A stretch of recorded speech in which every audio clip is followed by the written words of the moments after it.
Tai karočią pažiūrėjau filmuką, geras. Labai geras kiniuks. Tai net nėra filmas, tai tiesiog iškirpti 90-ieji ir atrodo kaip, tikras gyvenimas. Tikrai filmas praktiškai be klaidų nukelia į anuos laikus.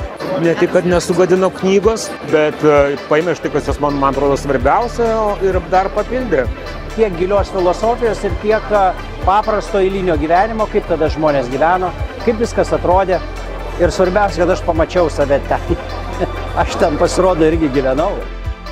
Atėjau su tokiom nuomonėm, kad čia bus tiesiog toksai pažvengti, bet tai čia buvo biškiai rimtesnių scenų. Aš jau bliovau biškiai, kai skaičiau Mitas knygą, bet kai žiūrėjau filmuką, tai irgi vieną kitą šarikę ištryšką, bet kaip Bachuriuks aš nerodau to šarikių, žinai, bet žiauriai geras. Daug, aišku, investuojam į to laiko atkūrimą, bet čia yra universalios temos.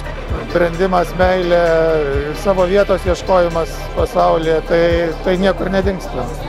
Mano bendramžiam privalomas tai yra pamatyti, nes tai yra klasikų klasika.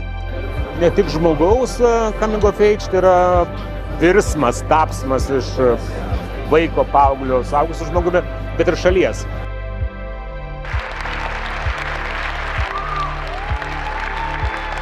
Žiauriai rekomenduoju visiems, kurie pasiilgo nuoširdaus filmo apie meilę, nuoširdaus filmo apie draugystę, apie savęs paiešką ir šiaip geros lietuviškos komedijos su daug geros muzikos ir žodžiu, wow. Iš to filmo tikrai išeisite su 6 kartus geresnė energija, negu kad į jį ateisit.